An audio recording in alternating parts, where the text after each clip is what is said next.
મને એક એવો સવાલ થાય છે. મારા માતા પિતાએ મને જન્મ આપ્યો. મારી માતાએ 10 મહિના મને ગર્ભમાં રાખીને પીડા વેઠી અને મને તક આપી, જા બેટા જીવન જીવો.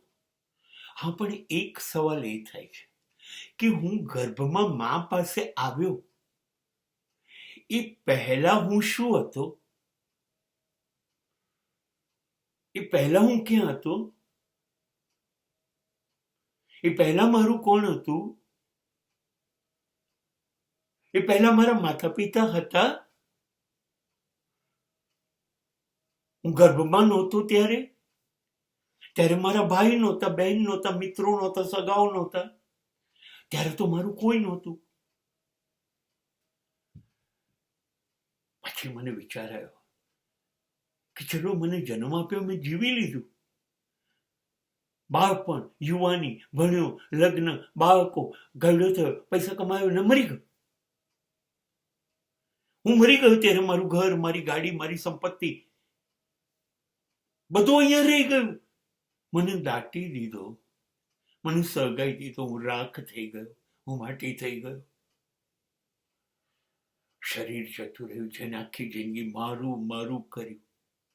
મારા સગાઓ, મારી પત્ની, મારા બાળકો, મારું ઘર, મારી ગાડી, મારી સમૃદ્ધિ, મારી સંપત્તિ, મારી પ્રતિષ્ઠા બધું અહીંયા રહી ગયું. હું એક નાની ડબ્બીમાં થઈ ગયો, રાખ બની ગયો. હવે હું વિચારું છું કે હવે તો હું માટી થઈ ગયો, હવે હું રાખ થઈ ગયો, મારું મરણ થઈ ગયું, શરીર જ નથી. હવે મારા સગા કોણ? હવે કોણ? જ્યારે હું જ નથી તો કોણ મા બાપ, કોણ પત્ની, કોણ બાળકો, કોણ મિત્રો, કોણ ભાઈ બહેન, કોણ? મારું કોઈ નહીં, હું જ મારો નથી. તો મને એમ થાય છે કે જન્મ પહેલા મારા કોઈ સગા નહોતા અને મૃત્યુ પછી મારા કોઈ સગા રહેવાના નથી. તો આ વચ્ચેના સમય માટે જે છે એ મારા સગા શંકાસ્પદ છે. એ કેવી રીતે હોય? જન્મ પહેલા નહોતા, મૃત્યુ પછી નથી, તો હું આને કેવી રીતે મારા સગા માનું? થોડાક સમય માટે, 40, 50, 60, 70 વર્ષ માટે. અને એ પણ ક્યાં કાયમ મારા રહે છે? કોણ મારું કાયમ રહ્યું છે?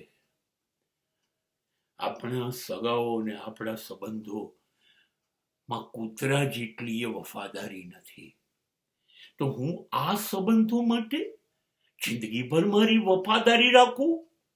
સોરી સર, હું આ વિચારી નથી શકતો, આ નથી વિચારી શકતો. એટલે હું કોઈનું અપમાન નથી કરતો, હું કોઈને નફરત નથી કરતો, તિરસ્કાર નથી કરતો, પણ મારું દિલ એવું કહેશે કે જે દેખાય છે બધા મારા, એ મારા નથી. અને મારું હતું એવું પણ કશુંય બચ્યું નથી. તો નથી મારું અને નથી મારા. અરે, હું પણ તો ક્યાં મારો છું? Bye bye.